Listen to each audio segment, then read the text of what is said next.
Amém, pessoal? Estamos seguindo nessa série sobre reflexões de João. Lembrando que João é o amigo mais próximo de Jesus. É o discípulo que ficou mais perto dele, né? E isso, por si só, já justificaria nosso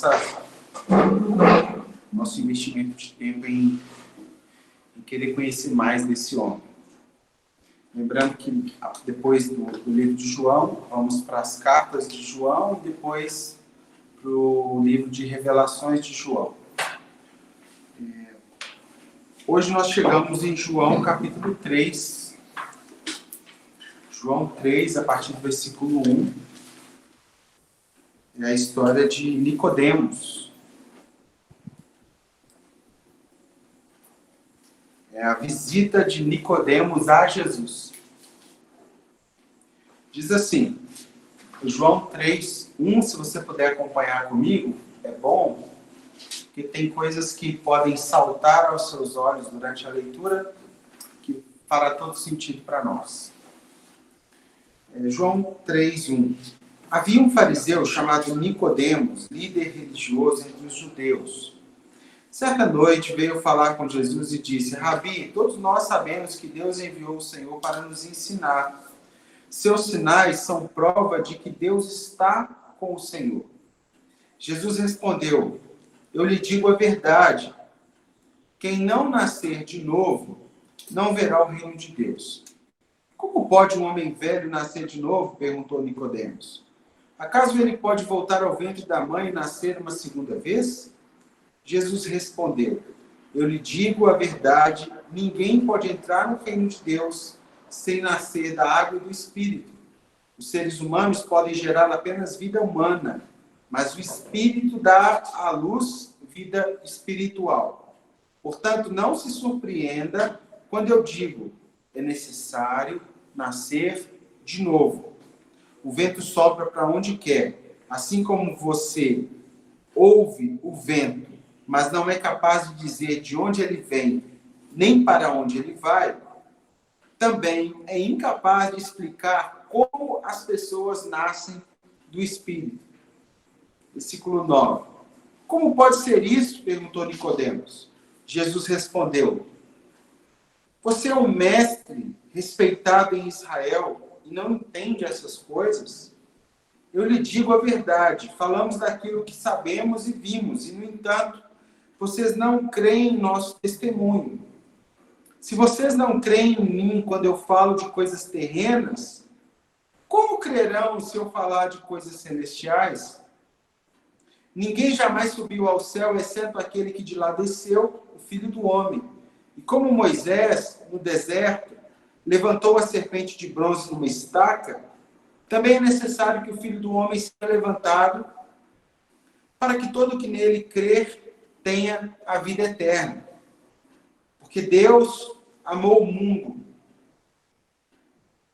que deu o Filho único, para que todo o que nele crer não pereça, mas tenha a vida eterna. Deus enviou o seu Filho ao mundo, não para condenar o mundo, mas para salvá-lo por meio dele.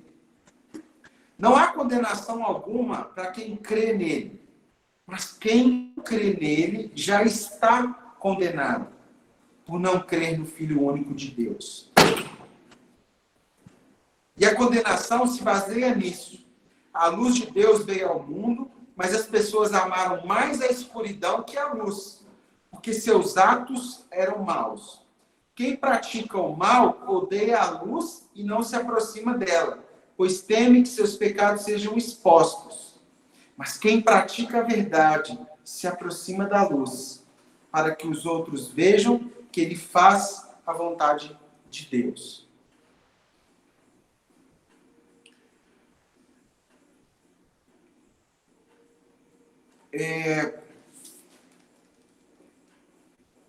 Os textos do livro de João, eles têm sempre uma associação. E assim como Jesus iniciou um diálogo na semana passada, o Bruno trouxe para nós, contra aqueles que estavam de forma religiosa se relacionando com a espiritualidade, e Jesus, inclusive, os expulsou do templo. Jesus aqui começa uma série de encontros com pessoas cujo objetivo era não perder tempo, era ir direto ao ponto. Em outros momentos, Jesus falou por parábolas. Agora, Jesus não falará por parábolas e nos próximos capítulos serão encontros onde Jesus terá uma atuação muito intencional, clara e direta, com o objetivo de alcançar o coração dos seus ouvintes. Isso porque a necessidade de mudança era urgente. Não se tratava de uma necessidade de desenho, de hipérbole ou de metáforas. Se destinava a pessoas iludidas a respeito da sua condição espiritual. Por exemplo, João, no capítulo 4, vai trazer para nós a história da mulher samaritana. Uma mulher de camas variadas, de sexo farto, de cinco casamentos, vários divórcios, e já estava vivendo com outro que não era seu marido. E lembrando que casamento ali naquele tempo não tem nada a ver com cerimônia religiosa de casamento social hoje, mas com o fato de se tornar uma só carne. Então ela já tinha se tornado uma só carne com 5, e o que ela estava não é dela, não era marido, e não era uma relação concebida pelo próprio propósito de Deus de estabelecer uma família. Então Jesus não perdeu tempo com ela falando sobre reino de Deus, ele foi direto ao ponto, falou: olha, chama seu marido. Ele foi para um papo reto. Isso porque, meus irmãos, Jesus não tolerava pessoas próximas dele, ou que se diziam próximas, mas que carregassem uma fé bem superficial. Ou uma fé suficiente para que essa pessoa se apegue apenas no conceito que ele salva. Salvação é um assunto difícil, mas, ao mesmo tempo, muito limitado, porque salvação é um assunto de Deus, é um trabalho de Deus, e é algo que somente Deus pode fazer. Então, ninguém pode fazer nada para ser salvo. E se você perguntar para mim: pastor, eu posso perder a minha salvação? Bom, se salvação não é algo que você tem, salvação não é algo que você pode perder. Caso alguém, algum dia, tenha revelado algum sinal de ser salvo, e no objetivo último de vida não foi salvo, é porque ela nunca foi salva. Ela se iludiu com uma fé substanciada, talvez, na religião ou na superficialidade da religião, como Nicodemos. E esse é o assunto de hoje.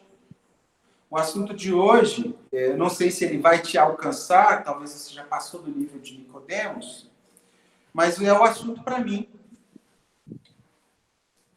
É o assunto que nós estamos revisitando, chamado salvação, mas que sem ele não justifica e não substancializa nada do que a gente pode viver como cristianismo. Salvação para um cristão do Novo Testamento, um cristão protestante, um cristão reconhecido com os pais da igreja, com a reforma protestante, com a restauração dos últimos dias, com a manifestação apostólica, com a sinalização histórica do reino de Deus. Salvação não é o objetivo último da igreja. Então, essa semana eu fiz um curso onde várias pessoas foram manifestando que são pressionadas pelo sistema religioso para trabalhar para a igreja com o objetivo último de salvar pessoas. E a contabilidade dos salvos é aquela: levantou a mão, foi na frente, fez o curso de batismo, passou pelas águas. É uma matemática que não existe necessariamente no Novo Testamento. Ela não existe, essa contabilidade. Salvação não é o objetivo último da nossa espiritualidade, porque salvação é uma porta de entrada. Você não objetiva pregar o evangelho ou viver o evangelho perto de alguém para que aquela pessoa levante a mão e seja parte de um grupo, a saber, a igreja institucional,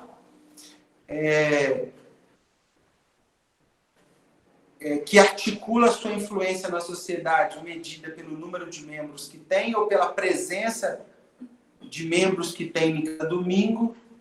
Não é esse o objetivo da igreja ligada ao reino de Deus, ao sinal histórico do reino de Deus dos últimos dias. Não tem nada a ver com isso. Por quê? Porque para esta igreja dos últimos dias, salvação é uma porta de entrada para se começar a viver o reino de Deus e, assim, vivendo o reino de Deus, sinalizar historicamente, no dia de hoje. Hoje que dia? 11 de abril de 2021, que Deus está vivo. Então, salvação para nós é uma porta de entrada, não é um objetivo último. E muitos sofrem de uma espiritualidade superficial, por quê? Porque são vítimas desse objetivo último de salvar pessoas. Então, se o objetivo da igreja é apenas salvar pessoas, eu prego o evangelho, a Lídia aceita, sabe lá Deus como, mas ela levanta a mão, vai na frente, faz o curso de batismo, passa pelas águas ou é aspergido a água sobre ela, sabe lá Deus como, e ela entra para o hall de membros e está salva. Acabou, não precisa mais de discipulado.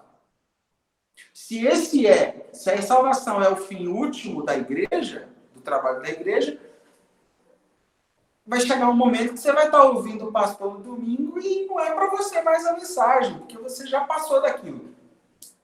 Então, não sei se você já esteve nesse ambiente onde a missão última é salvação.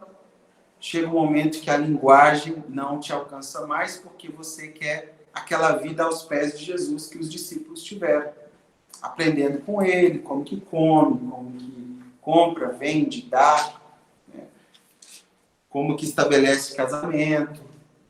João capítulo 4, como ora pelas pessoas, como multiplica o pão. Isso é o discipulado de Jesus.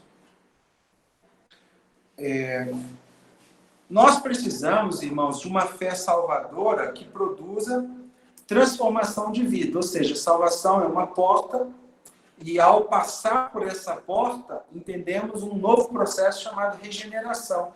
E regeneração é deixar de ser para ser novo. Não é adaptação do que é. Não é caricatura do que é. É morrer e nascer de novo. Não é isso que significa o batismo? Por exemplo, nós de origem batista, eu de origem batista, quando batizado por imersão, o que a gente está simbolizando ali? Esta vida morreu e esta vida é isso. Né? E, de fato, algo especial acontece quando isso acontece na nossa vida. É um marco, né? É uma simbologia que representa bem uma mudança de estação na nossa espiritualidade. João capítulo 3, então, é o primeiro diálogo mais direto com uma pessoa, né, do livro de João, porque no capítulo 2, o Bruno trouxe para nós, foi um diálogo mais amplo com os mercadores, com aqueles que estavam fazendo do ambiente igreja um covil de salteadores, um ninho de corrupção e de maldade, né? Agora, um diálogo mais direto com um líder religioso. Começa assim, versículo 1. Havia um fariseu chamado Nicodemos, líder religioso. O Bonhoeffer já dizia, existem homens maus, mas os piores são os religiosos. Existem homens ruins, mas os piores são os religiosos. E isso já sintetiza para nós que religião, título, status, não fará de nós, não fará sentido nenhum quando os olhos de Jesus encontrar com os nossos olhos naquele grande dia. Diploma, canudo, pulso, medalha, posição. Nada a ver. Porque Nicodemos era o líder religioso que precisava nascer de novo. Não parece assustador? E isso é um pano de fundo para talvez te aproximar dessa possibilidade de se ver como Nicodemos. Religioso, mestre em Israel, fariseu. O que é um fariseu? É alguém zeloso pela Torá. Pastor, eu não tinha observado que eu poderia ser. Não, talvez você não está nem à altura do Nicodemos, porque para ser Nicodemos tem que viver a lei. Para ser Nicodemos tem que ter consciência de salvação. Para ser Nicodemos tem que ser religioso. Religioso fala de uma prática contínua. Tem gente que não consegue ser presente. 2, 3, 4 semanas, 5 semanas, 10 semanas. Então não tem como ser religioso na prática igreja sem bater cartão. Não tem jeito.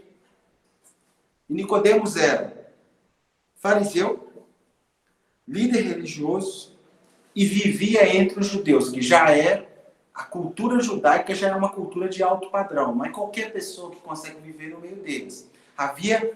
Com isso, entendemos que havia conceitos morais. Nicodemos, irmãos, não era qualquer irmão. Era um irmão de alta estima, de alta honra e de alto respeito. Isso era Nicodemos. Só assim ele poderia viver entre judeus. E 2, ele então foi procurar Jesus de noite. Estranhamente à noite, né? Porque talvez por temer julgamento dos outros, talvez por ser um membro do Sinédrio, né? Porque o Sinédrio era um grupo de 70 juízes que poderiam legislar, advogar, legislar e condenar uma pessoa que cometeu atos contra a lei. Então ele era um dos 70. E para ser um dos 70 e ser um seguidor de Jesus, ele poderia jogar por alto todo o cargo que ele tinha. Então ele vai de noite. De noite fala a respeito de esconder qualquer possibilidade de associação com um miliciano chamado Jesus, que agora está arregimentando discípulos, falando que ele é Deus, curando pessoas e falando que o reino de Deus chegou. Então ele vai à noite. É aquela pessoa que nunca se entrega por inteiro, que fica espreitando. Ela não se aproxima de verdade, porque tem medo que a pessoa está pensando dela, mas quer ficar perto. E como que ele se aproxima? Chega para Jesus e chama ele de mestre, rabi. Então é a aproximação com elogios. Olha, eu até reconheço, mas vou falar baixinho aqui. Ô pastor, tá com vergonha, né, das pessoas verem que ele está chamando assim, porque ele está precisando de algo. O Carson vai dizer que Nicodemos se aproximou de Jesus à noite, mas que a noite de Nicodemos era mais escura do que ele imaginava.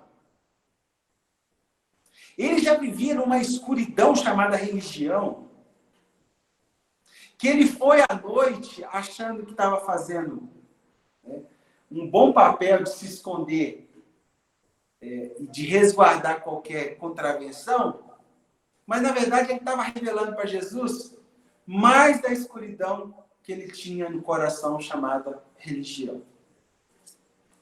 Então Jesus chega para ele no versículo 3 e fala: olha, você precisa, religioso, nascer de novo. Você precisa morrer e viver. Novo nascimento, irmãos, é o evento mais importante, mais urgente da nossa história de vida. Porque sem isso, a nossa vida é totalmente vã.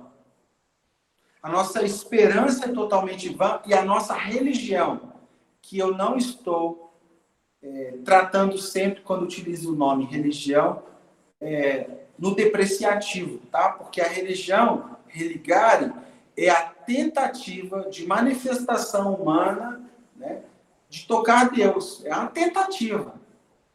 É o fora de Deus tentando tocar Deus.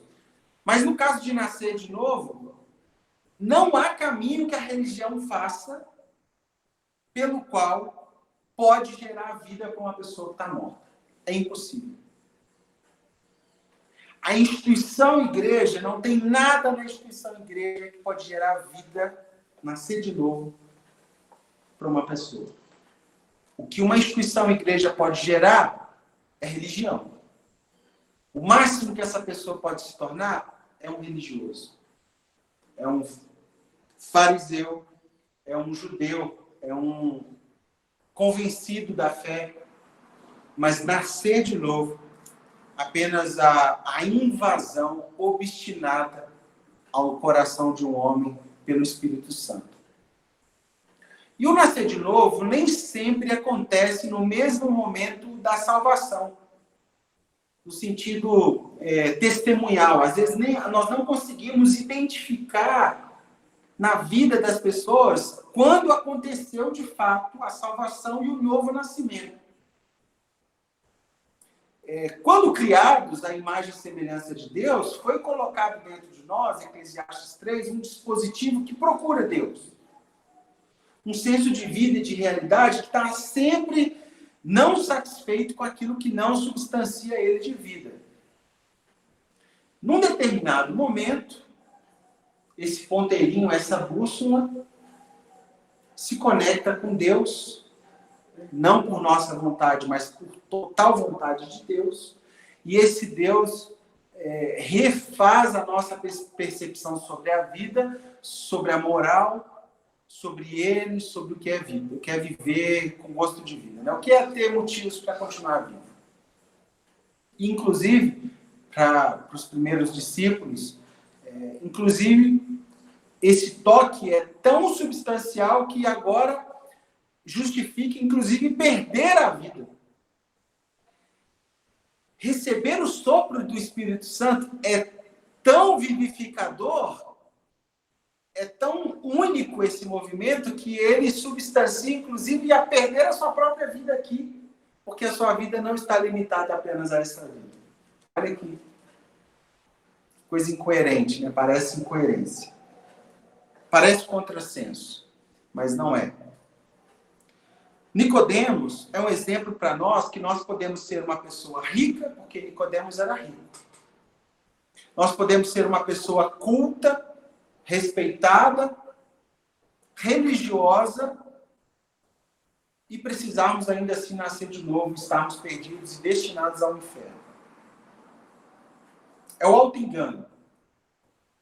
Sabe quando você está dialogando com uma pessoa e a pessoa não chegou no ponto de quem ela é, ou do que ela está fazendo, ou do problema que ela está entrando, e aí você vai no diálogo, e aí você tem aquele momento de start, fala, puxa, essa pessoa ainda não percebeu, mas se eu revelar totalmente para ela agora, eu não sei como que ela vai lidar com isso.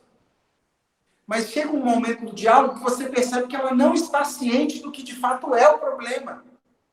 Jesus aqui nem pensa, ele já vai direto no ponto. Ele fala, olha, eu tenho que te contar, Nicodemos, você é rico, culto, respeitável e religioso, mas você está indo para o inferno. Porque você não nasceu de novo. Repare que Jesus não falou a esse respeito com Zaqueu, gente. Isso me chocou, porque Zaqueu era quem? Um corrupto, ladrão de dinheiro. E ele não falou de novo nascimento com Zaqueu. Ele simplesmente foi almoçar na casa de Zaqueu. Zaqueu, constrangido internamente, confessou publicamente que ele era nascido de novo naquele momento. Por quê? Porque se ele tinha cometido pecados extorquindo o povo, ele devolveria 4 vezes mais. A lei pedia para ele devolver 2. Ele fez o dobro da lei, apontando para uma aliança superior. Então, salvo. Então, ele não fala com Zaqueu. Ele não fala com a mulher de camas variadas, chamada samaritana. Essa mulher adepta do sexo sem compromisso. Ele não fala sobre o nascimento com ela. Ele só vai no ponto da questão marido. Mas, rapidamente, ela pula para o sentido de adoração no diálogo, falando, olha, onde que eu devo te adorar, então? Porque meus pais falavam que devia ser num lugar, o outro falava que devia ser no monte. Então, já parece que Jesus já percebeu que havia salvação ali. Então, ele não trata esse problema de nascer de novo com essa mulher. Jesus não trata o problema de nascer de novo nem com o ladrão que foi crucificado ao lado de Jesus por ser ladrão. Aquele ladrão que pergunta para ele, lembra-te de mim quando entrares no paraíso, ele não trata esse assunto, ele simplesmente fala, você estará lá comigo. Simplesmente por aquela pessoa testemunhar que aquele que estava ao lado não merecia estar ali, e ele sim merecia, salvo. Mas ele está tratando com o religioso, com o batedor de cartão, com aquele que se esconde atrás dos títulos, com o mestre, com um dos principais da sua época. Então, eu não sei se essa mensagem já te alcançou, mas essa mensagem me alcançou. Essa mensagem é para mim, religioso. Né? Não sei se é para todos nós, e eu vou tentar, isso é a introdução, eu vou tentar argumentar porque talvez ela possa te alcançar. Primeiro, porque a sua inclinação é obstinadamente contra Deus. Você viu a Lídia cantando aqui hoje, pessoal? Parece que nós combinamos, né? Essa semana. Combinamos, Lídia? Não combinamos. Parece que eu combinei com o Bruno de falar isso aqui depois do que ele falou. Combinamos? Ele nem me avisou que ia falar isso. Mas tanto a Lídia quanto o Bruno, de forma tão angelical e tão possuídos de Deus, eu posso afirmar isso a vocês, tem a inclinação do seu coração totalmente contrários à vontade de Deus. Eles, por eles mesmos, são inimigos de Deus. Não há não tem nenhum vislumbre na personalidade deles, a não ser a graça divina e o dom carismático que Deus colocou dentro deles, que sobre quando eu digo sobre humanidade caída. E isso que eu estou falando é para que haja no nosso meio um nivelamento. Não há ninguém aqui melhor do que o outro. Aquele que lhes fala, talvez será o outro ladrão, crucificado, que nem teve, assim, a mínima manifestação de compaixão por Jesus. Então, isso aqui é um nivelamento. A nossa inclinação, a inclinação do nosso coração, cotidianamente, é contra Deus. Deus, em um ato de amor obstinado, ele tem que tocar do alto. Ele tem que chamar à existência aquela marquinha da criação que ele colocou lá dentro de nós, aquele dispositivo. Sabe o Homem de Ferro? Quando acontece um acidente e ele perde um membro vital, ele morre. E aí alguém pega ele e tem uma ideia de dar a ele um novo mecanismo, uma bateria, um dispositivo que o colocaria vivo, mas dependente daquela bateria, daquela energia. Mais ou menos isso. Deus, então, tem que ir lá e ligar esse botão de energia, energizar esse dispositivo em nós, E aí sim, voltamos à vida. E quando voltamos à vida, começamos a enxergar de maneira nova. E é isso que ele está tratando como novo nascimento. Não significa que todas as inclinações de ontem morreram. Mas significa que agora tem um dispositivo que sintetiza e que julga, sem você ter controle, todos os seus atos. Tudo que você pensa. Você não quer dizer que você não tem mais a inclinação. Você tem a inclinação, porém, com uma justificativa. E mais ainda, sabendo da inclinação. Porque se você está morto, como que você pergunta para o defunto como é estar vivo, gente? Alguém que está no meio da lama e que nunca experimentou outro lugar que não seja lama, não justifica para perguntar para ele o que é estar limpo. Então, se você tem a mínima consciência de estar sujo, isso só aconteceu porque o Deus Altíssimo ligou esse dispositivo que ele mesmo colocou dentro de você, na criação, com o objetivo último de te restaurar, te conectar com o propósito eterno, te devolver uma família e uma vida chamada Éden, ou Jardim do Éden, que tem a ver com gosto de vida, com prazer. Éden significa prazer. Então, está claro para todos nós que a nossa inclinação é contrária a Deus? Continua contrária a Deus?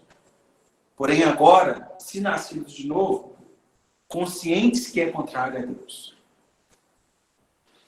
Pastor, mas o fulano, né, serviu tantos anos, pregou tantos anos, foi pastor tantos anos, foi irmão tantos anos, foi diácono tantos anos. E desviou no sentido de nenhuma consciência da imundície que vive hoje, nunca foi salvo. Ele pode ter sido um religioso, um fariseu, um líder, um importante, mas nunca nasceu de novo. Nunca houve esse momento de regeneração, esse toque que ligou o dispositivo. Então, primeiro, todos nós temos uma inclinação contrária a Deus. Segundo, sem o novo nascimento, nós não podemos ver o reino de Deus. Detalhe, eu não estou falando sem você levantar a mão, ser salvo, fazer parte de uma igreja, um hall de membros. Eu estou falando que sem novo nascimento, é impossível você experimentar do reino de Deus. A não ser que Deus mude essas disposições íntimas da nossa alma, que Ele faça um transplante do nosso coração de pedra, sim ou não? Para um coração de carne, somos totalmente insensíveis. Não há o que quebre, sabe aqueles, como é que chama? Martelo pneumático, de quebrar asfalto, sabe aquilo? Não há aquilo que consiga fazer com que o nosso coração se compadeça do outro se ele for de pedra. Não há ferramenta para isso. Se Nicodemos, com seus conhecimentos, com seus talentos, entendimento, posição, integridade, não podia entrar no reino, mesmo um homem cheio de virtudes, chegou na porta do reino, que é Jesus, as posições e os títulos ficou para fora, imagina o nosso. Imagina eu chegando para Jesus falando, mas peraí, Jesus, dá um jeitinho, deixa eu passar na porta, ela pode até não estar totalmente aberta, só uma frestinha, porque você lembra? Um dia eu preguei na igreja, um dia eu falei de Jesus, um dia eu fui pastor dele. Não adiantará nenhuma justificativa para entrar no reino de Deus, a não ser que você nasça de novo. E nascer de novo, meus irmãos, é nascer do alto. É ser gerado de cima. É ser nascido de Deus. É um milagre que acontece no momento onde o constrangimento do Espírito Santo atinge o seu espírito humano e aquilo que era totalmente possível ontem se torna menos possível hoje.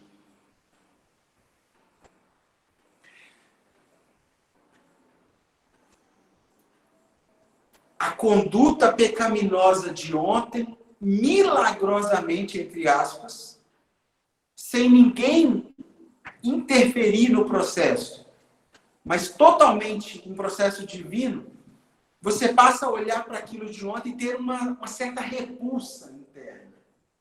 Ou, no mínimo, um incômodo ou uma sensação de morte. Um dia, conversando com um amigo, e ele me contou sobre um perigo que ele passou na igreja, do alto do púlpito. Estava pregando e ele se viu em situação perigosa. E ele falou para mim que a sensação era que, sabe quando você, não sei se você já teve essa impressão, um sonho, você está dormindo, aí parece que alguma coisa se aproxima de você, que se arrepia todos os cabelos do corpo, e você fica estático, que você não consegue mexer. Você já passou por isso? E aí vem um terror, um medo de algo acontecer, parece que é uma opressão, né? Muitos falam que é, de fato, uma manifestação demoníaca, se aproximando do Espírito de Deus, ou do Espírito Santo de Deus que habita em nós. Mas esse terror, esse medo, só é possível para alguém que de fato nasceu de novo. Só é possível você ter medo da consequência dos seus pecados se você nasceu de novo. Só é possível você verificar ou julgar se aquilo você deve ou não fazer, uma situação errada, porque o Espírito habitou aquele núcleo da sua vida chamado Espírito de Deus, chamado Espírito humano pelo Espírito de Deus. E isso é nascer de novo. Então, primeiro, a inclinação do seu coração é contra Deus, por isso você precisa nascer de novo. Porque sem o novo nascimento, você não pode entrar no reino de Deus. E terceiro, porque uma fé intelectual e emocional é insuficiente para você entrar no reino de Deus. Talvez hoje, muitas pessoas pensem, mas a igreja está fraca. Que fraca, gente? Qual outra instituição do homem que funciona todos os domingos, nesse horário, está tendo mais leitura da Bíblia do que qualquer outra coisa acontecendo no mundo? No Brasil, nesse momento, há mais pastores pregando do que pessoas fazendo outras coisas nas suas profissões. A igreja de Jesus está aí. Ela existe. Ela está fazendo o seu trabalho de exposição pública do Evangelho, que é o que nós estamos pregando aqui hoje. Ela está tentando compartilhar sobre a boa nova do reino de Deus. A pergunta é, até onde essa mensagem é apenas intelectual e emocional? Porque uma fé intelectual e emocional, vimos com Nicodemos, não justifica para entrar no reino de Deus. Por quê? Porque ele era intelectual da sua época e é um emocional no sentido de reconhecer quem Jesus era. Ele é o mestre. Olha, eu sei que você é da parte de Deus, palavra de Nicodemos. Então ele estava ligado com Jesus de alguma forma. Mas ele não era nascido de novo. Jesus, quando recebeu a palavra de Nicodemos, ele desviou do elogio, de mestre, e foi direto ao assunto, nasceu de novo. Nunca foi pelo que ele pode fazer ou pode nos dar. Tem pessoas que falam assim, eu quando vim para a igreja, vem para Jesus, sua vida vai ser chuchu beleza. Sua vida vai ser ótima. Você não vai ter mais problemas. Jesus vai resolver seus problemas. Olha isso, gente. Isso é emocional, sim ou não? Quem não quer essa vida? Até o diabo quer. Aceite Jesus. Hã? Aceite Jesus. Aceite Jesus, né? Como se Jesus tivesse...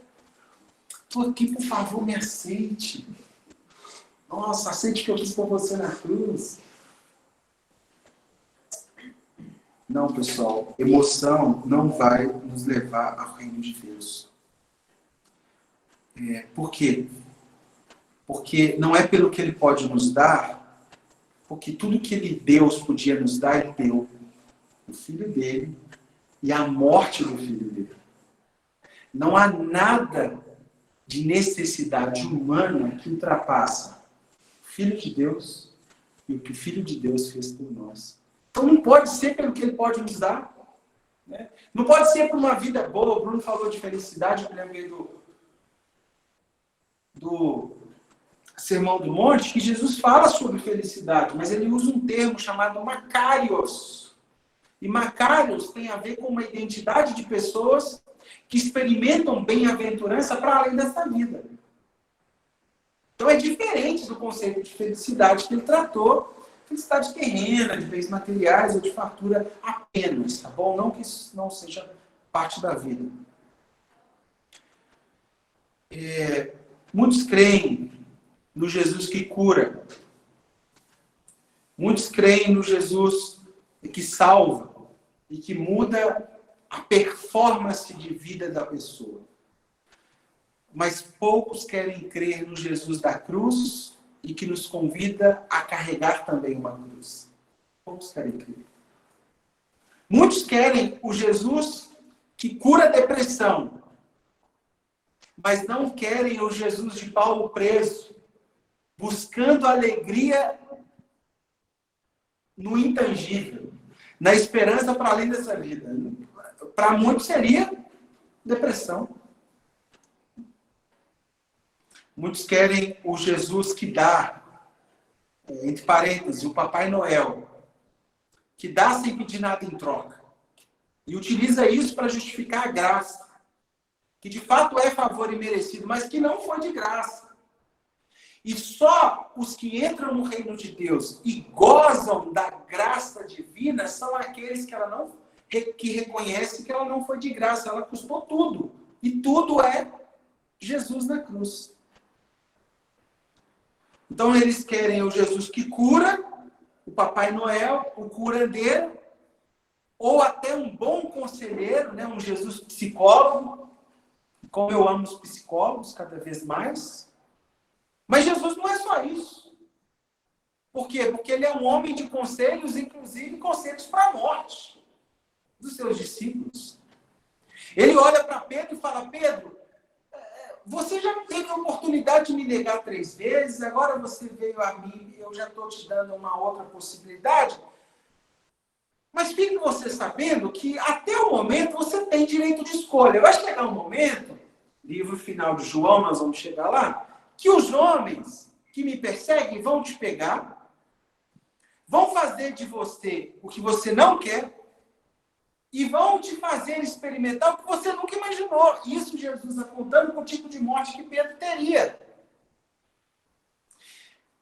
Então o convite para o nascido de novo não necessariamente tem a ver com o curandeiro, com o Papai Noel, mas tem a ver com aquele que ressignifica a vida, que nos dá um sentido último de vida que ultrapassa, inclusive, os aguilhões da morte. Foi o que eu tratei aqui há 2 semanas atrás.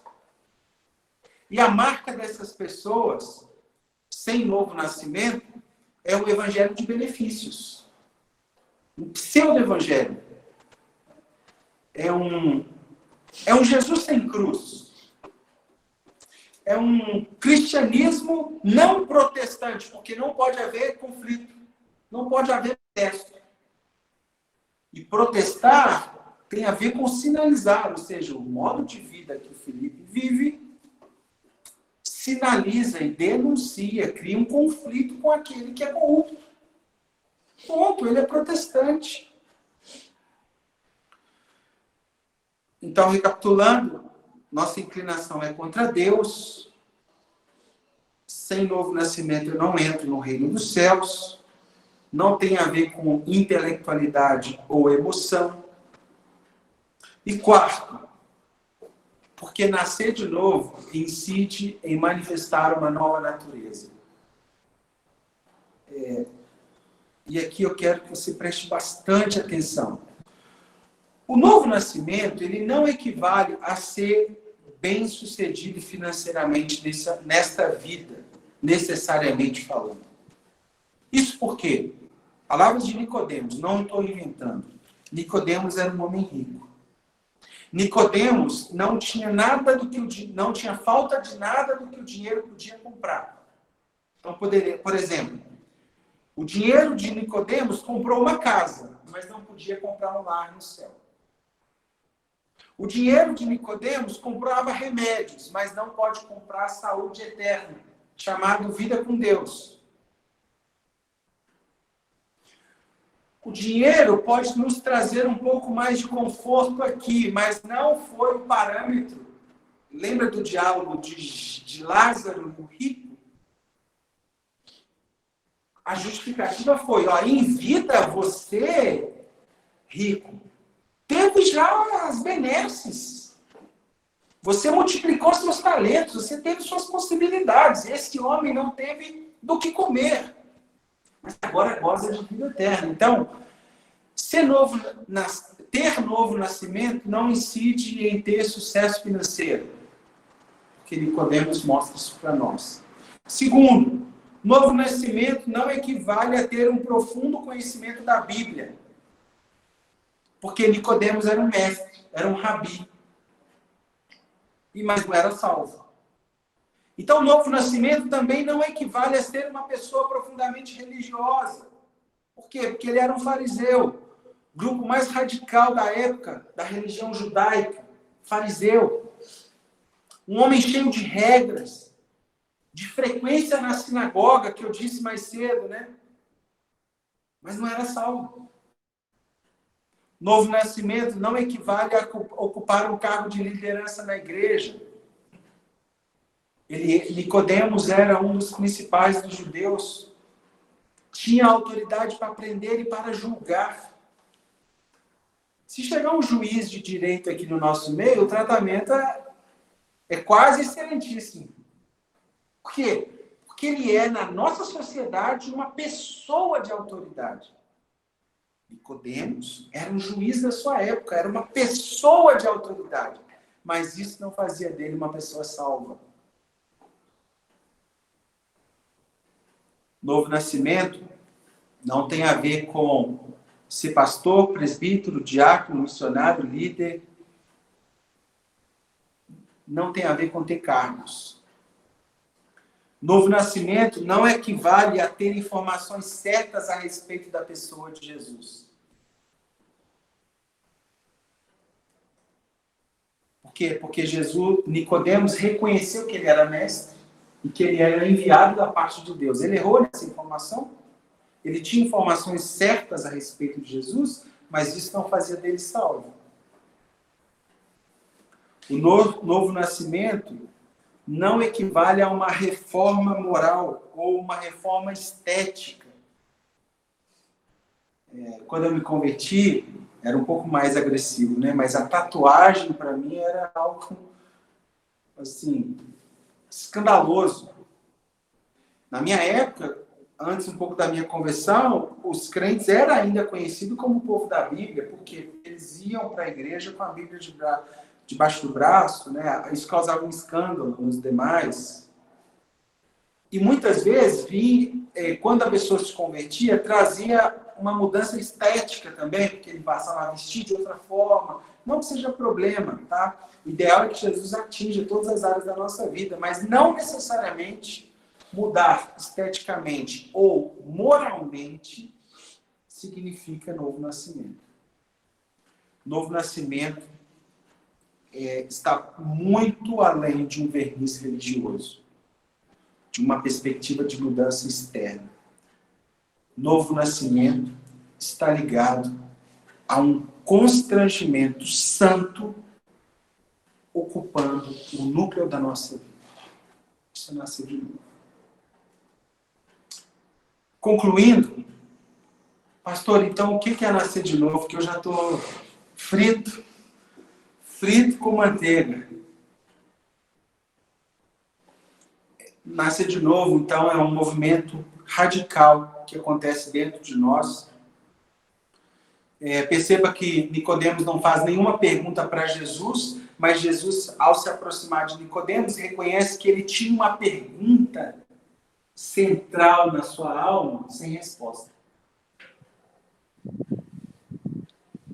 Então, nascer de novo é a resposta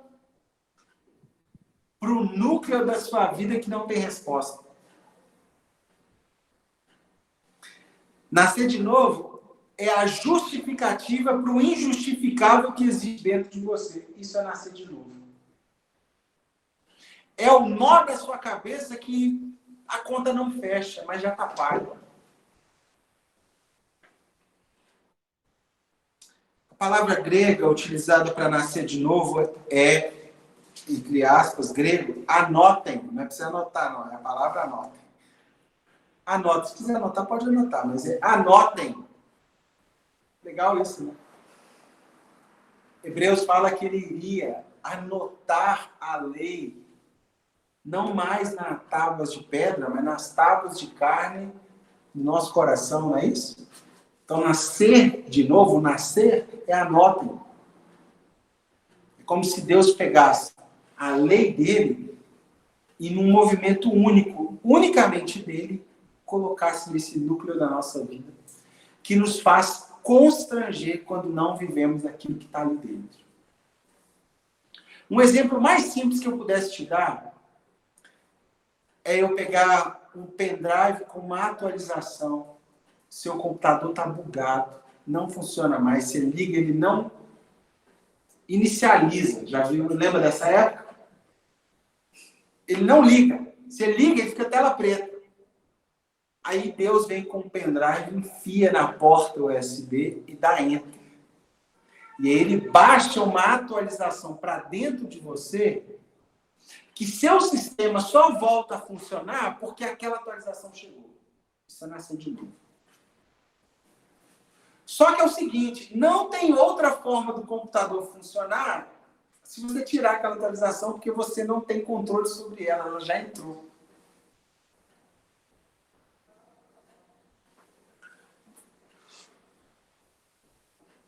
Então é isso que Paulo quer dizer em 2 Coríntios 5,17, quando fala que se alguém está em Cristo, nova criatura é.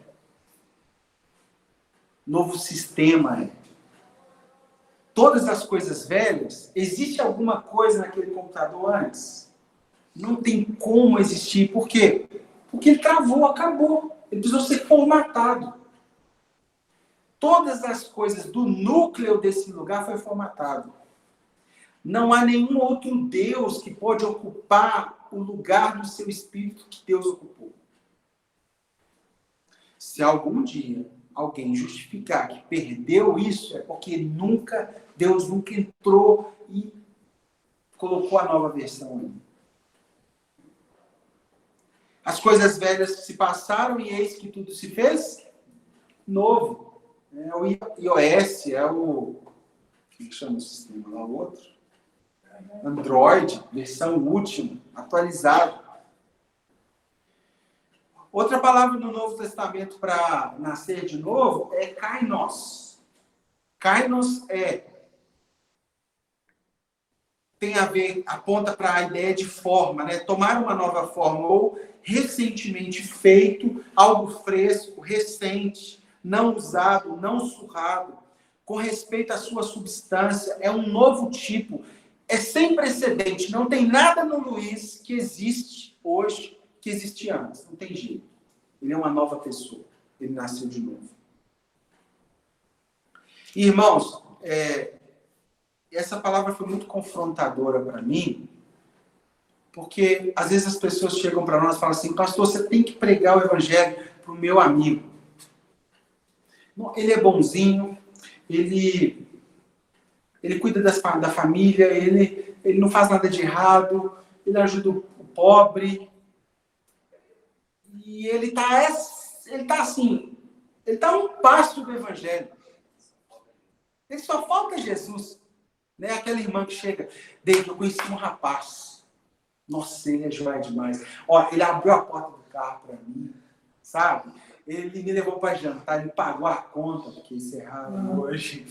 Ele pagou a conta, ele é respeitoso, ele foi na minha casa, minha mãe amou ele. Nossa, minha mãe, se ele tivesse meu pai, eu queria casar com ele no meu lugar. Só falta Jesus, sabe? Mas eu acho que ele está perto. Aí que mora o engano. Porque a maioria dessas pessoas, elas já se acham salvas em si mesmas. Somente uma pessoa profundamente consciente da sua ruindade, da sua inimizade contra Deus, pode nascer de novo. Então esse certinho performático está muito distante de Deus, profundamente próximo do inferno. Por quê? Porque ele não pode salvar a si mesmo. O único que pode salvar a si mesmo é Jesus. E Jesus só pode salvar quem reconhece a sua inimizade contra ele. Ponto final. Então, se você está escolhendo com base na performance emocional e intelectual de alguém, cuidado, talvez essa pessoa é seu próprio Deus. Ela nem precisa de Jesus, na verdade, pessoal. Ela vai criar um reino dela. Ou ela já tem um reino dela. Ela tem funcionários, ela tem... a sua família funciona por conta dela. Ela paga as pessoas para amá-las. Ela tem moeda de troca. Ela já é Deus. Ela já criou um sistema chamado reino de Deus. Deus, eu, ela. Essa pessoa está muito distante do reino de Deus. Por quê? Porque ela já se basta. E o reino, o nascer de novo, é para pessoas que não se bastam. É pessoas que reconhecem a sua falibilidade, a sua humanidade e a sua humildade. E chegam com humildade diante de Deus. E eu me lembrei da borboleta. Né? O que seria um exemplo na natureza para nós de morrer e nascer de novo? Eu me lembrei da borboleta. E eu acho que faz algum sentido. Valide comigo. A borboleta, ela tem uma fase chamada metamorfose, né? E essa fase essa etapa, né, de vida da borboleta se desenvolve em 4 etapas, ou 4 fases. A primeira é um ovo, a segunda é uma larva ou uma lagarta, larva e lagarta, mesma coisa. Depois uma crisálida, que é um casulo, né? Depois a fase adulta é ela se tornar uma borboleta. Mas olha que interessante. Sabe a primeira coisa que precisa acontecer para ela passar de lagarta para borboleta? Primeira coisa, ela tem uma vida, né? Ela tem um tempo de vida como lagarta, certo? Só que chega um momento que ela acha, um lugar que ela acha ideal, ela tem que parar.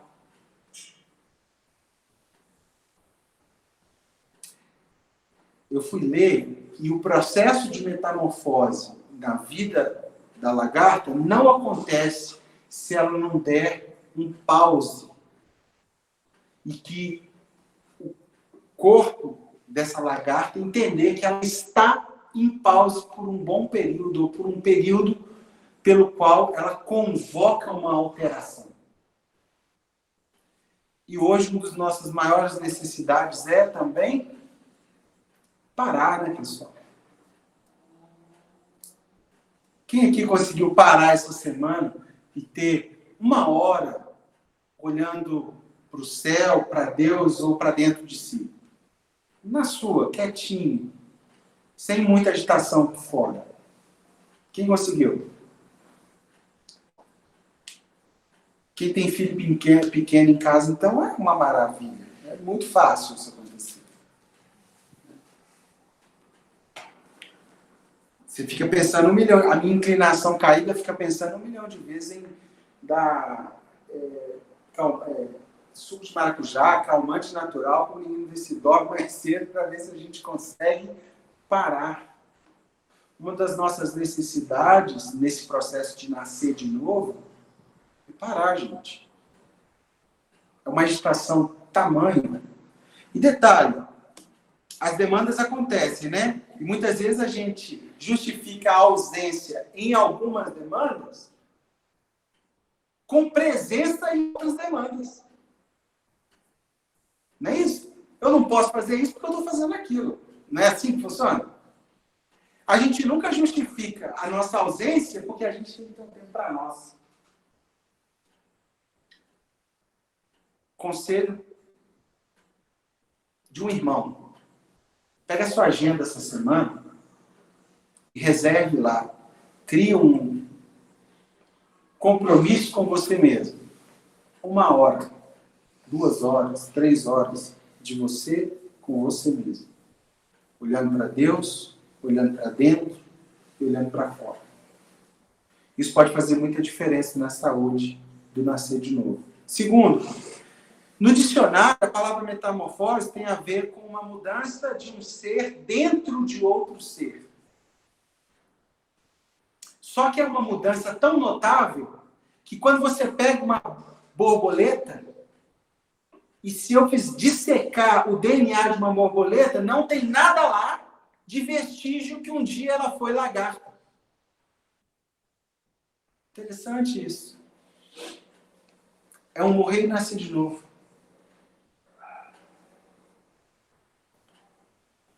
Duas certezas a lagarta tem quando ela entra nesse processo. Primeiro, que ela vai ter que morrer.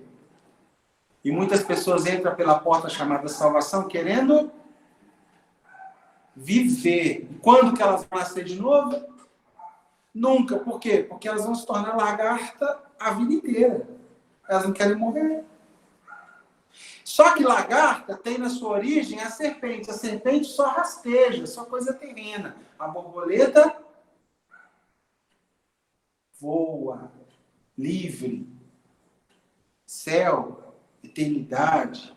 Será que essa pedagogia quer nos falar alguma coisa? Lembra das palavras de Paulo em Gálatas 2:20? Não sou mais eu, lagarta, que vive, mas Cristo vive em mim. Ele morreu. Agora é uma vida, a vida que eu vivo na carne, eu vivo só pela fé, não tem nada de mim mais.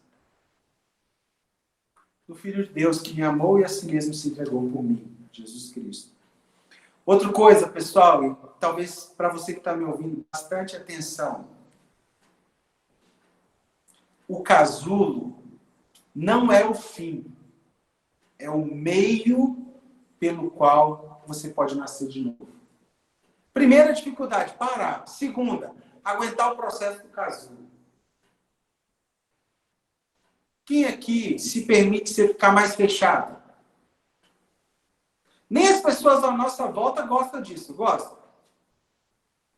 Todo mundo já... Sua esposa te vê, mas na sua, ela... O que você tem? Você vai falar. Se você não falar, já começa. Não apenas de falar, mas perceber que tem processos que Deus nos coloca que envolve se fechar. Primeiro, envolve se parar. Depois, envolve se fechar. Para que nasça algo novo, precisa ter uma calmaria ali dentro. Você precisa aplacar as muitas vozes. Não é isso? Aquele lugar de caos, de barulho, não vai funcionar. Por quê? Porque precisa ter um pouco mais de intencionalidade no processo. Pode ser acaso, senão você nem vai perceber o que está acontecendo. Casulo. E às vezes eu fico vendo pessoas se culpando por estar no casulo. Ou tendo que justificar demais para o outro, pedindo, olha, pelo amor de Deus, deixa eu ficar aqui um pouquinho, me dá licença, viu? Me perdoe se eu estou te machucando, eu tenho que ficar aqui. O casulo não é o fim, é o meio. E as pessoas que estão à nossa volta podem entender e depois se beneficiarão com a beleza da borboleta que pode sair lá de dentro. Talvez o casulo é um lugar de conforto, de você voltar para casa, de você ficar perto dos seus amigos, de você chamar as pessoas próximas que te conhecem mais e cuidar de você. Casulo. Para que daqui a pouco existe um momento de parar, certo? Tem alguém aí? Existe um momento de casulo. E existe um momento que o casulo se rasga. Olha que interessante. Você sabia que se você observar uma lagarta no processo de casulo para se transformar numa borboleta e você tentar interferir no processo abrindo ou rasgando o casulo, ela morre na hora? Por quê? Porque é uma gestação de uma nova natureza. E se essa gestação for interrompida, é aborto. Entendeu isso? Há um tempo para se parar, há um tempo para ficar ali dentro, e o próprio processo de nova natureza rasga o casulo para que aquela nova espécie comece a sair dali de dentro, que ela não sai com asas, tá bom? Ela sai com um corpo muito parecido com o que ela tinha, mas não tem nada a ver com o que ela tinha de natureza. Ela sai dali de dentro quase sem asa, só um negocinho, um filetinho que parece asa. Para que do lado de fora, ainda travada no casulo, ela comece a desenvolver asas. Olha que legal isso. E isso não pode ter interferência de terceiros. Tem que ser um movimento da própria natureza. Quanto tempo que isso demora, David? Em média, 30 dias. 3 fala de alguma coisa para nós? Mudança total de estado e posição, né? O Jonas, que ficou dentro do peixe, que não era baleia, era um peixe gigante, ficou quantos dias? 3 dias. Quantos dias o Abraão ficou no pé do monte com seu filho antes do sacrifício de Isaac? Você sabe? 3 dias. Quantos dias Jesus foi provado em Jerusalém? Quantos dias Jesus ficou morto para ressuscitar? Entende isso? Há um tempo para mudar, para ter uma alteração de estado.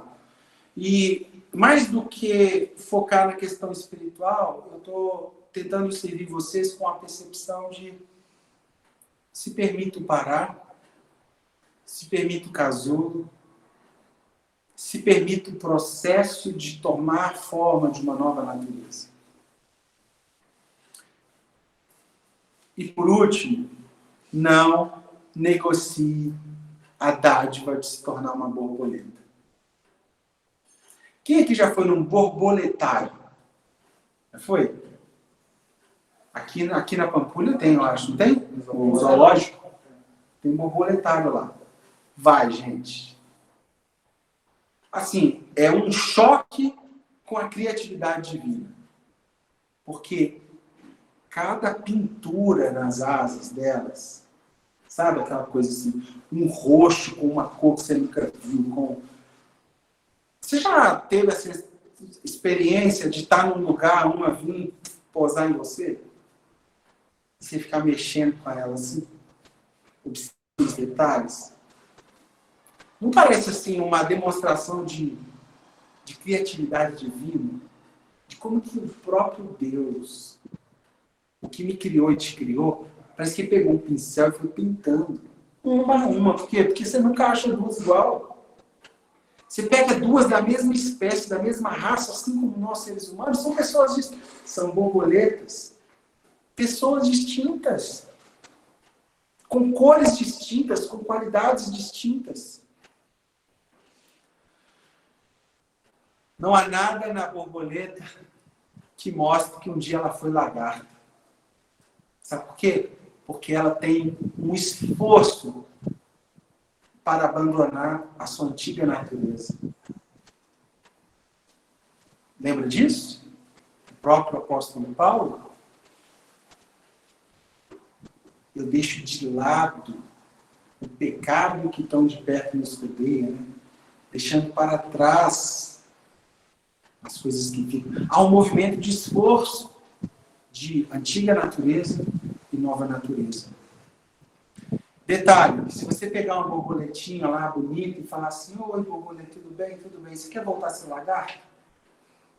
Se ela te responder, talvez ela falaria, eu não sei, estou em crise de identidade ainda. Não tem jeito, porque ela nasce de novo borboleta. Mas nem se ela quisesse.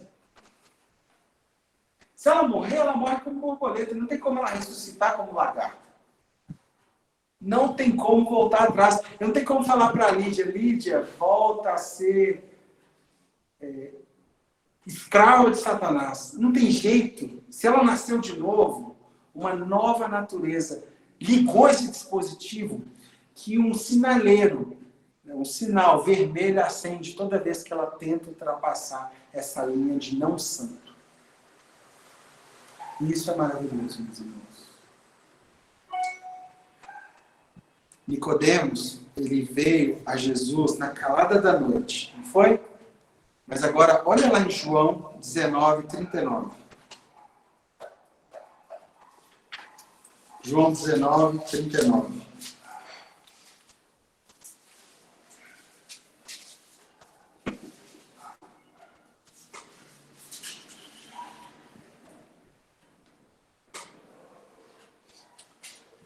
Não, melhor, 38. Sepultamento de Jesus. Depois disso, José de Arimateia, João 19, 38. Depois disso, José de Arimateia, que tinha sido discípulo secreto de Jesus, 007, porque temia os líderes judeus, pediu autorização a Pilatos para tirar da cruz o corpo de Jesus. Quando Pilatos lhe deu permissão, José veio e levou o corpo. Estava com ele Nicodemos, o homem que tinha ido conversar com Jesus à noite. Olha que lembrança. Nicodemos trouxe cerca de 35 litros de óleo perfumado feito com mirra e aloés. Seguindo os costumes judaicos de sepultamento, envolveram, ou seja, os dois Josés, trabalhando junto, envolveram o corpo de Jesus em lençóis compridos de linho, junto com essas especiarias. O local da crucificação ficava próximo a um jardim, onde havia um túmulo novo que nunca tinha sido usado, como era o dia da preparação para a Páscoa judaica, e uma vez que o túmulo ficava perto, colocaram Jesus ali. O José de Arimateia, que tinha medo de ser contado como um dos seguidores de Jesus, põe tudo a perder. Porque ele se apresenta a Pilatos e fala, deixa eu tirar o corpo. Esse é o rei dos judeus, esse é o meu herói. Deixa eu dar a ele uma morte digna. É isso? E aquele que antes tinha vergonha, agora se aproxima constrangido. Sem nenhuma preocupação com o sinédrio, com o título, com a religião, com a emoção, com o que as pessoas vão pensar. Ele simplesmente faz o que tinha que ser feito. Ele testemunha Jesus. Sabe qual que é o objetivo de Jesus com essa conversa com Nicodemos? Levantar um testemunho. Um homem que colocaria tudo a perder por um dia ter nascido de novo. Pastor, Nicodemos nasceu de novo? Com muita tranquilidade, eu acredito que sim. Porque naquele momento, no alto da perseguição de Jesus, no ápice da crueldade humana, acabou de matar Jesus na cruz. Mesmo com cargo público, com emprego garantido, casa garantida, salário garantido, ele se expõe publicamente como aquele que acreditava em Jesus. E sabia que seria perseguido por isso. E agora de dia, Antes, de noite, para ninguém ver. Agora, de dia, publicamente, para que todo mundo soubesse que ali estava um testemunho de um homem que tinha encontrado com Jesus. Não sei se essa história te inspira, mas que você seja um testemunho. Não sei como está a sua vida, como você está vivendo, como que as pessoas estão te vendo, te olhando. Mas o objetivo hoje é gerar uma interrogação sobre o novo nascimento e o desdobramento desse novo nascimento na nossa vida. Que sejamos como esse homem que não tinha mais nada a perder. O Nicodemos, que antes foi de noite, tinha muita coisa a perder. Mas o Nicodemos, que agora vai de dia, ele não tem mais nada a perder. Sabe por que ele não tinha mais nada a perder, irmãos? Porque ele tinha ganhado tudo. Entende? Porque agora ele está consciente que tudo que ele tinha não era nada. Que a vida que ele tinha não era vida. Que os bens que ele tinha não eram bens. Que a família que ele tinha não era família. Que não era nada. Sem o encontro com o verdadeiro Rabi, com o mestre da sua vida, com aquele que pudesse dar vida e vida em abundância.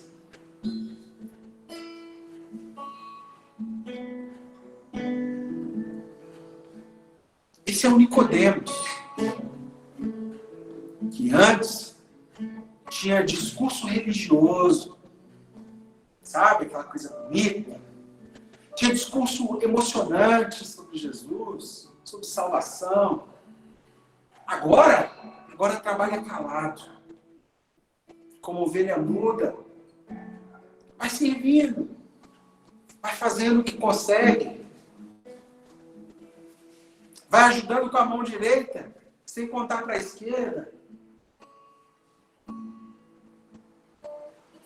Agora, sem fazer alarde nenhum, quando vê José de Arimateia, que era um homem rico, que tinha um sepulcro próprio da sua família, se movendo junto a Pilatos, ele fala, não, eu dou minha cara a tapa também.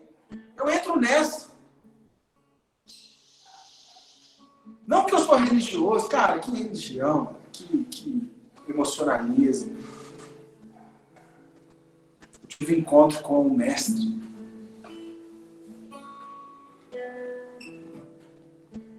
Eu queria te convidar a cantar isso de novo conosco, como uma oração. Uma oração de pedido, para que esse Espírito entre dentro de mim, de você, que talvez você que está me ouvindo pensava que já tinha nascido de novo, mas era apenas salvo, religioso ou emotivo. Mas hoje é dia de novo nascimento. Hoje é dia de levantarmos discípulos e discípulas de Jesus. Hoje é dia de um testemunho vivo de Jesus. Mesmo morto, um testemunho vivo. Hoje é dia de justificar o injustificável. Viver para Deus. E é isso que importa.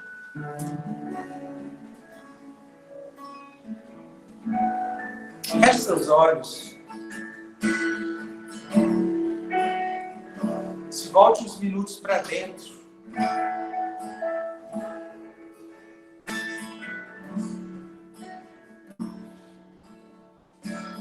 Só me tocou mais uma vez.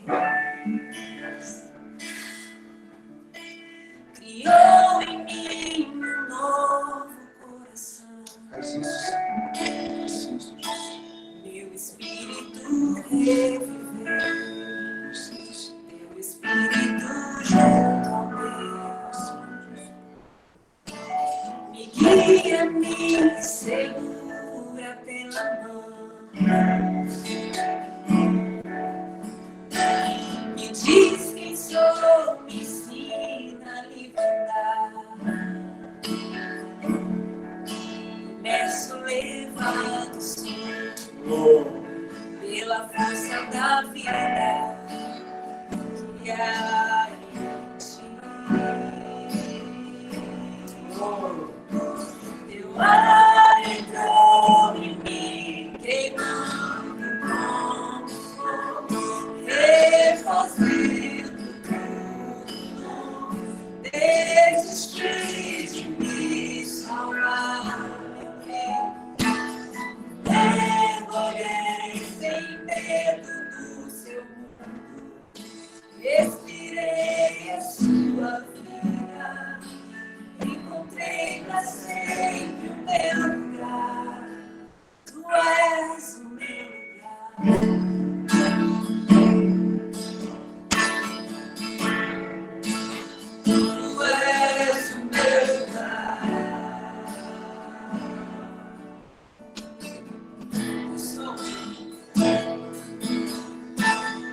Diz quem sou, me ensina a livre andar. Peço levado sim, pela força da vida.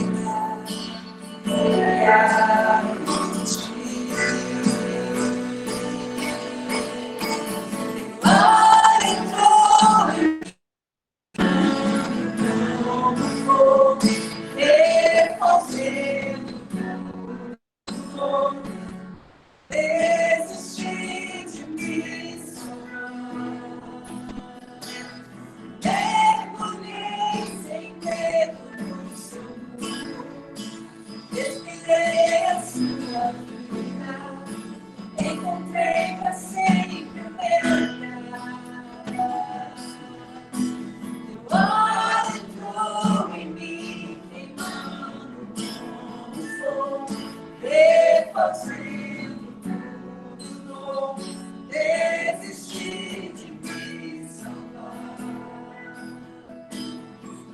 Mergulhei sem medo no seu mundo, respirei a sua vida, encontrei pra sempre o meu lugar.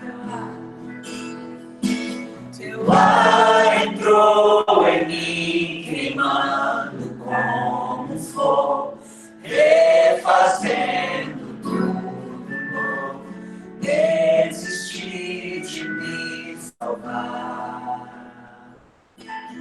Mergulhei sem medo no seu mundo, respirei a sua vida, encontrei pra sempre o meu lugar.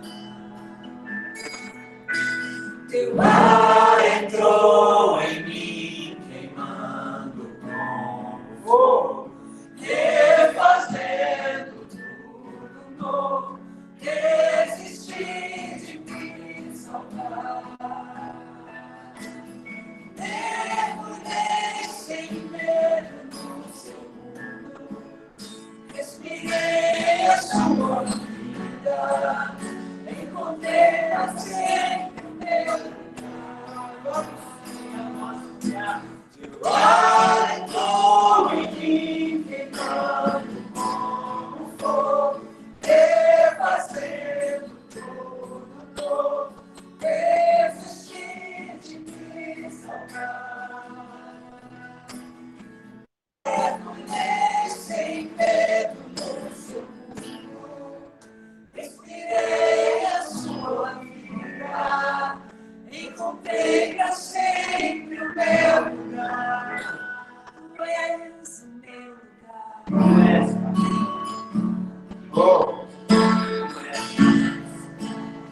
Tu és o meu lugar.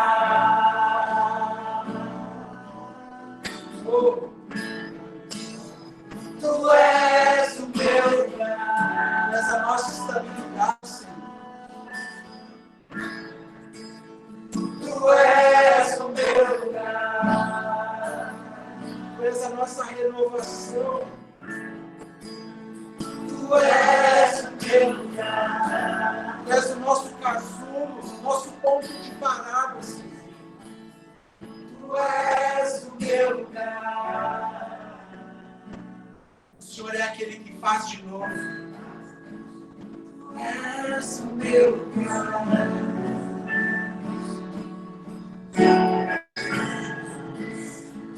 Tu és o meu lugar.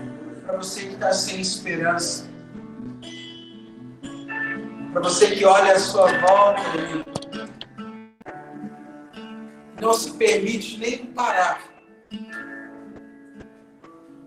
Ouça a doce voz do Espírito te convidando a parar um pouco.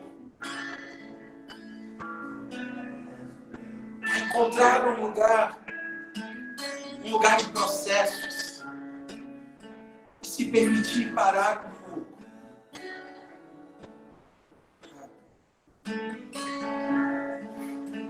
Tu és o meu lugar. Nesse lugar, perceba um casulo se formando. Tu és o meu lugar. Perceba Deus trazendo talvez pessoas para proteger, para cuidar do processo.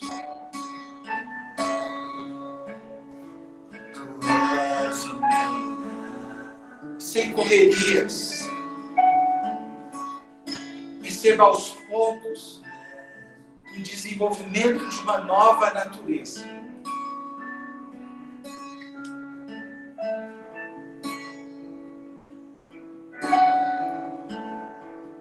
Perceba uma nova espécie nascendo.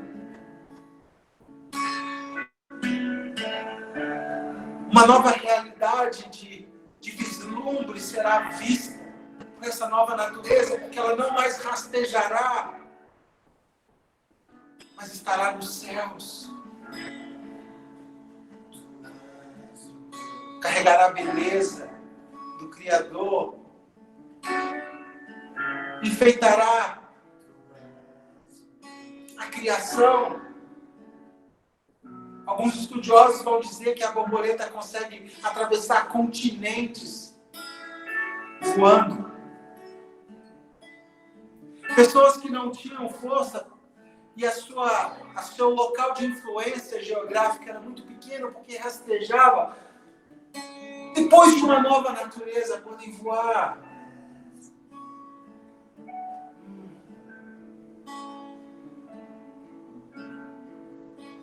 Tu és o meu lugar. Encontramos esse lugar em ti, Senhor. Tu és o meu lugar. Reconhecendo que esse teu ar entrou em nós. E refez tudo novo. Tudo novo. Nos deu esse lugar. Obrigado, Senhor, pela vida dos meus irmãos. Obrigado por nos permitir esse processo juntos. Eu não sei quantos se veem juntos ainda, porque essa pandemia roubou muito da nossa caracterização, igreja, comunidade, mas você que está nos ouvindo, que se sente junto conosco,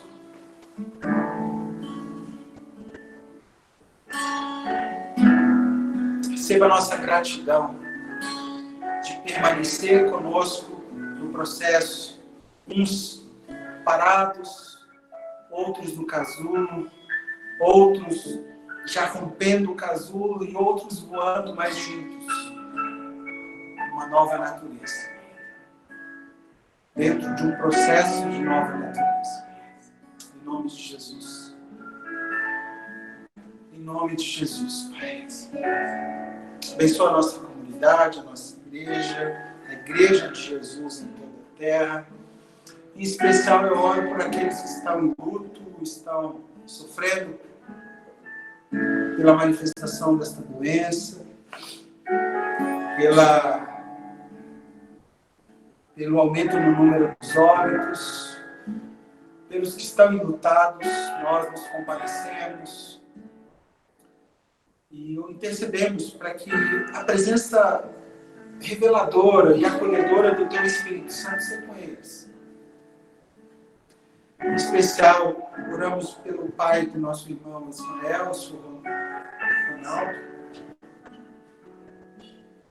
Que em nome de Jesus continue sendo o ar que de fato alimenta os pulmões daquele homem. Em nome de Jesus, Pai, se assim for da sua vontade, cremos que é da sua vontade, liberamos vida sobre todos os enfermos, nossos familiares enfermos. Em nome de Jesus, liberamos vidas. Alcance cada um deles, Pai, no leito do hospital que esteja, com a cura divina, com o poder sobrenatural do Senhor. Não é somente isso, não é por isso que estamos aqui. Mas isso é parte da benesse de fazer parte do teu reino. experimentar milagres. E nós queremos experimentar milagres, como a igreja dos últimos dias experimentará. Em nome de Jesus. Mas eu oro também pelos meus irmãos que estão aqui colaborando, pelo Felipe, pela Lídia, pelo Luiz Felipe, pelo Bruno, pela Priscila. Que do alto, Pai, eles sejam conscientes da graça, do favor divino, da recompensa divina, de um dia chegarmos perto do Senhor e lembrarmos desses dias que aqui clamávamos pela Tua presença.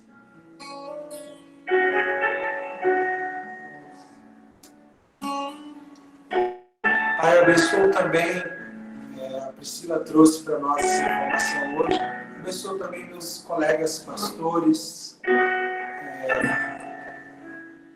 nesse tempo também tem sofrido diversas pressões.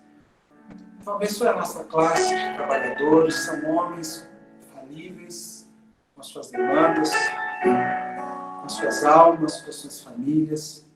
Preserva a vida desses homens, guarde-os. Guarde-nos debaixo da tua potente mão. Em nome de Jesus.